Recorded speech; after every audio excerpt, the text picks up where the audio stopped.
Today's video is sponsored by Tiscare. Okay, so you found this video. I'm sure you're trying to, number one, decide what size you should get, right? Or maybe you're even deciding, should I get the Cliftons or should I get the Bondis? Now, I can't necessarily answer that question. I do have both of them, and I actually haven't wore the Cliftons long enough to give you like a solid decision, which it'll come. But for now, if you are solely focused on the Bondi, you are at the right video. If you want to save some time, you don't want to watch the whole video, just go true to size. You should be fine. I would always recommend just going to the store and trying them out, but check my channel. I have tons of shoes. I feel like I know what I'm talking about. Now, I do have the wide version right here. I don't have a narrow foot. I have a slightly wider foot, so the wide was solid for me, but also wide and true to size. So just something to consider. If you have a narrow foot, just go with the standard pair, go true to size, and you'll be set. So really quick, I wanted to talk about today's sponsor. It's Tiscare. They sent me their foot massager. And let me tell you, after putting 100 miles on these sneakers, my calves and feet need some help. Now, if you're an avid walker, runner, love to exercise, I honestly think this thing is worth a try, and it's also a perfect gift. What I love about it is the fact that, number one, you get a remote, so you can really just sit back and relax and let it do its thing. It's heated, it offers air compression. Nothing hits like a good foot massage, let me tell you. And it doesn't stop there. I love the fact that you can actually use it not only on your feet, but your calves and your arms. I use this thing pretty much every single day. If any of you guys are interested in picking one up, I'll put a link down below in the description. But huge thank you to Tiscare for sponsoring this video. Let's get back into it. Now for me, I've put in easily, yes, tracked over 100 miles on these bad boys since I've gotten them. Safe to say now I completely understand why people are so hyped on these, and really why I got the reaction when I did the unboxing. Like, tons of people were like, man, I wear these for work all the time.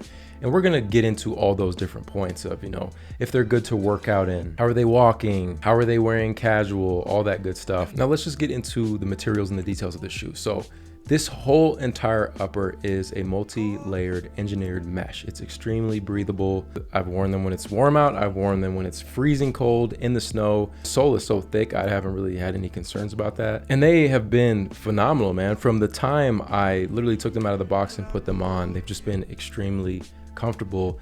And I think that really has to do with not only the insole, but you guys see how chunky and thick these things are. The outsole is actually made of rubber and EVA foam, which if you don't know about EVA foam, man, it is just elite, been around for a very long time. A lot of brands use it, and honestly for good reason. It's phenomenal. Now, one thing about these, when you get them in hand, you are gonna be shocked with how light these things are. I wanna say the Bondis are anywhere from like 200, 250 grams, and it feels weird, like going from a standard shoe to these. Really, the whole design just throws you off. Like, not only are they extremely light, but you're like a smooth 2 inches taller. So my short kings out there, man, you put these on, my boy, you finally gonna hit 6 foot. And for me, these make me a smooth 6'5", bro. I wear them a lot, and I feel even taller, you know what I'm saying? So that's a bonus. Ladies, my wife, she's damn near 6'1" wearing these things, but she loves them. And you know, from her experience, she ran up in Aspen at like a crazy elevation through the forest, through the slopes,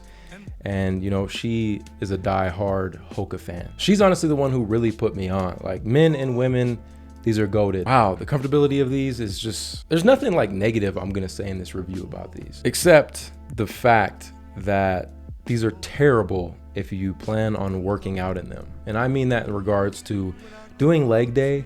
Even when I was just doing my standard lifts, I was just a little too tall and uncomfortable. I'd rather just wear a standard shoe when going to lift weights. You definitely just cannot do leg day with how thick the sole is. I mean, maybe some people do it, but I just wouldn't recommend it. I tried it multiple times. I lifted weights, focused heavy on legs. I even did like some HIIT interval training, and I just didn't feel too comfortable in these. Now, they're cool to jump rope in. They're phenomenal to walk in. These are my go-to walking shoes. I have walked all day in these and no complaints whatsoever. And that rolls me into casually wearing these. Again, goated. They do look funky. I'm not gonna lie. I don't think it's like the best looking shoe. Like the fit I got on now, like I'll show you guys. Lululemon, bro. I'm basic right now. We got the Patagonia, the Lululemon, and then you throw these Hokas on. Low key be feeling like a geek because I'm a sneakerhead. So, you know, wearing these, they are my casual kicks. I wear them to the grocery store. I wear them on those days where I just don't care and I'm trying to be comfy boy. I also forgot to mention the inside of the sneaker is recycled materials. It's this like really smooth mesh that feels nice. I genuinely don't feel like there's much more to say. You really can't go wrong with getting your first pair of Hokas. I think if you go with the Bondis or the Cliftons, you'll be happy regardless. But you know, my experience with the Bondis has been just phenomenal this entire time. One thing I'd really like to see, you know, is how they wear. Like I said, I've done easily over 100 miles on these, and one thing that I'm seeing, they're really, with this EVA foam, you can actually scuff it up pretty easily. I don't know how well you guys can see kind of like how the foam has kind of been scratched, and that's probably just, you know, I don't know, they don't call it curb rash, do they? What do you call it when on your sneaker? Heel rub? I can't think, what is it called when you scuff your heel? Heel scuff? I don't know, either way, it's very easy to happen with these. But I'll go ahead and throw these on feet for you guys just so you can get a quick little look. When I go to and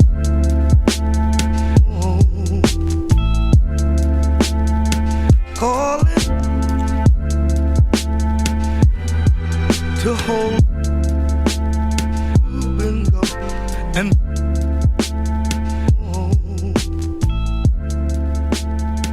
calling and go.